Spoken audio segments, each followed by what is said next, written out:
प्रधानमंत्री सूर्य सरोवर योजना में जैसा आप देखते हैं कि हमारे यहाँ सोलर कैपेसिटी वर्ल्ड के one of the highest per capita के हिसाब से देखें तो one of the world highest है ना, देश में लगी है।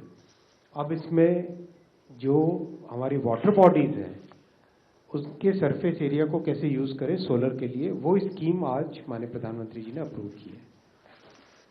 प्रधानमंत्री सूर्य सरोवर योजना में जितने वाटर बॉडीज हैं, डैम्स हो, लेक्स हो, कैनाल्स हो, उन सब का उपयोग करके जो solar power generation capacity create करना है उसका अप्रूवल लिया गया है आज। 102 गीगावाट यानी 1 लाख मेगावाट की कैपेसिटी पोटेंशियल है भारत में। इस स्कीम में total 5000 megawatt floating solar PV photovoltaic capacity Bharat में क्रिएट की जाएगी और 5 साल की स्कीम में 1 करोड़ पर मेगावाट का इसका सपोर्ट दिया जाएगा। स्कीम में 2 घंटे की एनर्जी स्टोरेज भी स्कीम में रखी गई है जिससे कि जो पीक डिमांड है उसको प्रॉपर्ली मॉड्यूलेट किया जा सके। Projects will be selected through tariff-based competitive bidding. सबसे अच्छी बात है कि इसमें लैंड एक्विजिशन की जरूरत नहीं है और existing reservoirs, canals, industrial ponds, इन सब का उपयोग किया जा सकता है। और एक एडिशनल बेनिफिट ये मिलेगा कि जो पानी का इवेपोरेशन हो जाता है वो बचेगा। ऑब्वियसली सोलर का जो बेनिफिट है CO2 एमिशंस में बहुत बड़ा बेनिफिट है। 10 million tons of CO2 emissions को ये प्रिवेंट करेगा। ये इस पूरे प्रोग्राम का ऑब्जेक्टिव है और करीब 16 to 17,000 full time employment create होगा। डोमेस्टिक मैन्युफैक्चरिंग वैसे भी सोलर की बहुत अच्छी हो गई है, इससे और भी इसमें बेनिफिट मिलेगा। दूसरा बहुत बड़ा फैसला लिया है आज माननीय प्रधानमंत्री जी ने, PM किसान योजना को और आगे एक्सटेंशन दिया गया है। PM किसान योजना आप सब जानते हैं कि देश की एक फ्लैगशिप प्रोग्राम है और इस प्रोग्राम में देश के किसानों को जो क्रॉप साइकिल के हिसाब से बेनिफिट दिया जाता है। साल में 3 बार 2000 रुपये का सपोर्ट, इनकम सपोर्ट दिया जाता है, जिससे कि बीज खरीदना हो, फर्टिलाइजर खरीदना हो, इन सब के लिए किसानों को एक अच्छी क्रॉप साइकिल के बिगिनिंग में बेनिफिट मिलता है, जिससे कि खेती करने के टाइम में सोइंग के समय में बेनिफिट मिलता है। खरीफ सोइंग में, खरीफ हार्वेस्ट, रबी की प्रिपरेशन में और रबी के हार्वेस्ट के समय। और ये सारा का सारा bank account, direct benefit transfer bank account में जाता है, जो कि आप सब जानते हैं कि माननीय प्रधानमंत्री जी के एक बटन दबाते ही देश के करोड़ों किसानों के पास ये बेनिफिट जाता है। इसमें जिस तरीके से पिछले 5 वर्षों में क्यूमुलेटिव डिस्बर्समेंट अभी करीब 3,10,000 करोड़ रुपए का बेनिफिट किसानों के पास जा चुका है इन 5 वर्षों में। ये कंप्लीट आगे बढ़ाया जाएगा अब इसको, और इसमें कई तरह की स्टडीज भी हुई है। 85% of the farmers have reduced their borrowing because of this programme. ये भी एक बहुत बड़ा बेनिफिट है इस पूरे प्रोग्राम का। और जो हाई कॉस्ट इनफॉर्मल क्रेडिट पे जो डिपेंडेंस होती थी वो डिपेंडेंस कम हुई है। बहुत इंपॉर्टेंट है ये, जो लोकल एक तरीके से लोन लेने का जो तरीका होता है उस पर जो डिपेंडेंस थी फार्मर्स की वो बहुत सिग्निफिकेंटली रिड्यूस हुई। तीसरा आज का फैसला लिया खेलो इंडिया स्कीम का। जैसा आप देखते हो कि पिछले दशक में स्पोर्ट्स के लिए बहुत नए इनिशिएटिव्स लिए गए और उनका बहुत बेनिफिट मिला है। पुराने समय में जब अगर देखें हम तो कहीं पर एक मेडल लाना भी बहुत मुश्किल होता था।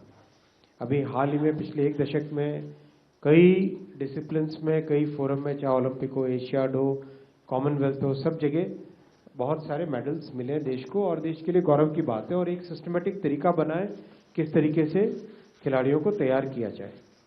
अब उसको और एक नेक्स्ट लेवल पे ले जाने के लिए खेलो इंडिया स्कीम बनी है, जिसका आज माननीय प्रधानमंत्री जी ने अप्रूवल दिया। खेलो इंडिया स्कीम के तहत एक बहुत सिस्टमेटिक तरीके से स्टूडेंट्स को, खासकर यूथ को तैयार किया जाएगा स्पोर्ट्स के कॉम्पिटिशन्स के लिए, चैंपियनशिप के लिए। कंप्लीट एक कॉम्प्रिहेंसिव व्यू लिया जाएगा। स्टेडियम हो, इंफ्रास्ट्रक्चर हो, ट्रेनिंग का प्रोग्राम हो, न्यूट्रिशन प्रोग्राम हो, मेंटोरशिप हो, उन सब के ऊपर एक बहुत केयरफुली क्राफ्टेड प्रोग्राम बनाया गया है। 29,000 करोड़ रुपीस की ये स्कीम है 5 इयर्स के लिए, और ये सीधा वीव इन करेगी ओलंपिक, पैरा ओलंपिक और आगे कॉमनवेल्थ गेम्स को होस्ट करने वाले हैं 2030 में भारत में, उन सब के साथ ये वीव इन करेगी। अब तक जितना सपोर्ट मिलता है उससे 10 गुना ज्यादा एथलीट्स को सपोर्ट इस प्रोग्राम के तहत मिलेगा, और सिस्टमैटिक टैलेंट आइडेंटिफिकेशन और टैलेंट के डेवलपमेंट का कंप्लीट एक प्रोग्राम इसके तहत बनाया जाएगा। एजुकेशन के साथ भी स्पोर्ट्स को प्रॉपर्ली इंटीग्रेट किया जाएगा। जो टॉप स्कीम है, टारगेट ओलंपिक पोडियम स्कीम, उसको और ज्यादा ग्रास रूट्स तक लेके जाया जाएगा इस स्कीम में, और बहुत सारे जो कॉरपोरेट्स इसमें आना चाहते हैं मदद करने के लिए CSR के थ्रू या अपने नेचुरल तरीके से, उनको भी एक तरीके से हार्मोनाइज किया जाएगा। सरकार के इन्वेस्टमेंट के साथ साथ जो भी प्राइवेट इन्वेस्टमेंट आना चाहे उसको इसमें हार्मोनाइज किया जाएगा।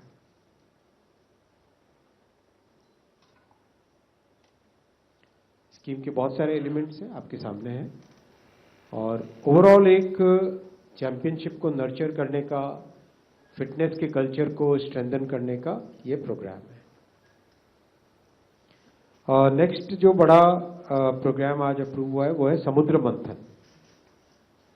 समुद्र मंथन भारत में ऑयल एंड गैस के एक्सप्लोरेशन और प्रोडक्शन का प्रोग्राम है, और बहुत एम्बिशियस प्रोग्राम है। 84,000 करोड़ रुपीस का प्रोग्राम है।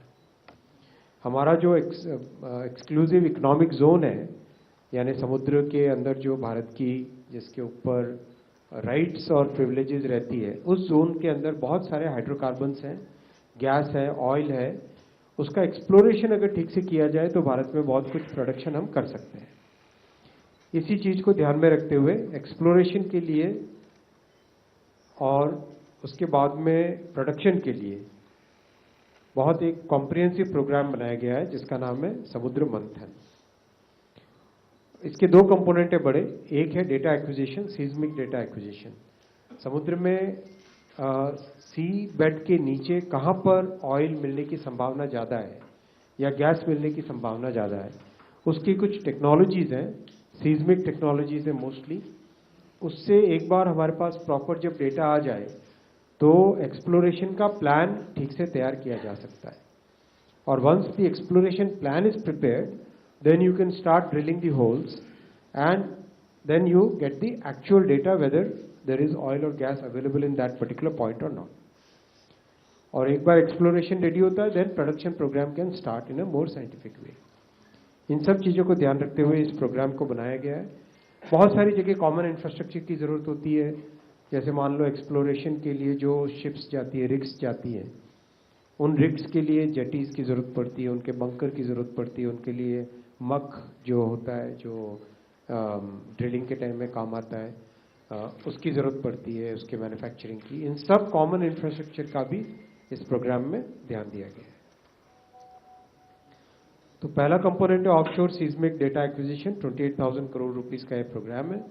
दूसरा कंपोनेंट है एक्सेलरेटेड ऑफशोर एक्सप्लोरेशन स्कीम, ये 43,200 करोड़ रुपीस का प्रोग्राम। दोनों में जैसा आपको समझाया, एक तरीके से एक बहुत ही कॉम्प्रिहेंसिव तरीके से भारत का जो पोटेंशियल है देश का, उस पोटेंशियल को इसमें यूटिलाइज करने का पूरा प्लानिंग है। इंफ्रास्ट्रक्चर लेड प्रोडक्शन, जहां पर ऑलरेडी वेल डिस्कवर किए जा चुके हैं, लेकिन because of the lack of infra production में कोई दिक्कत आ रही होती है, तो ऐसे केस में जैसे महानदी बेसिन है, कच्छ बेसिन है, यहाँ पर इंफ्रास्ट्रक्चर डेवलप करके और वहाँ पे प्रोडक्शन को कैसे बढ़ाया जाए। और जो चौथा है oil and gas manufacturing and services zones, एक बार रॉ क्रूड ऑयल आता है, उसके बाद में उसको प्रोसेसिंग के लिए, या गैस आती है उसको आगे प्रोसेसिंग करके किस तरह से आगे उसको मैन्युफैक्चर्ड प्रोडक्ट में डेवलप कन्वर्ट करे, वो यहाँ पर लिया गया है।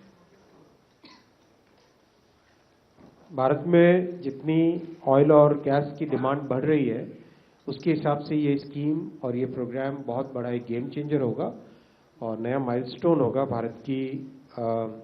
बहुत सारा फॉरेन एक्सचेंज इससे बचेगा। फॉरेन एक्सचेंज बचाने के लिए दो तरीके उपाय किए जा रहे हैं, आप सब जानते हैं। पहला, अपना खुद का ऑयल एंड गैस का प्रोडक्शन बढ़ाना। दूसरा, देश के ट्रांसपोर्टेशन को बहुत मेजरली इलेक्ट्रिफिकेशन की तरफ ले जाना। रेलवे का जैसे 99.6% ब्रॉड गेज नेटवर्क इलेक्ट्रीफाई हो गया है, तो उससे बहुत सारा ऑयल या डीजल का कंजप्शन बचा है। वैसे ही हाईवे में, रोड सेक्टर में बहुत इलेक्ट्रिक व्हीकल्स तेजी से आगे बढ़ रहे हैं, तो उससे भी ऑयल एंड गैस का इसमें कंजप्शन कम होता है। ओवरऑल एक कॉम्प्रिहेंसिव अप्रोच लगाई जा रही है जिससे कि भारत के फॉरेन एक्सचेंज को बचाया जा सके। प्रधानमंत्री श्री नरेंद्र मोदी जी की इस ऐतिहासिक तीसरी टर्म में बहुत सारे इंफ्रा के प्रोजेक्ट्स लिए गए। Railway, highway, metro, airports, sea ports, ropeways, hydro projects, industrial cities, PM Awas Yojana, जल जीवन मिशन, कोल गैसिफिकेशन, सूर्य सरोवर आज इसी कड़ी में जुड़ी, और electronics component manufacturing, semiconductor 2.0, mobile phone manufacturing scheme. Overall 28 lakh crore रुपए से ज़्यादा के फैसले लिए गए, जिसका बेनिफिट देश को लगातार मिलेगा और विशेषकर जो मिडिल क्लास फैमिलीज़ हैं, लो इनकम फैमिलीज़ हैं, उनको मैक्सिमम बेनिफिट मिलेगा, क्योंकि इससे ईज ऑफ लिविंग आती है बेटर इंफ्रा से और कई नई इकोनॉमिक अपॉर्चुनिटीज़ बनती है।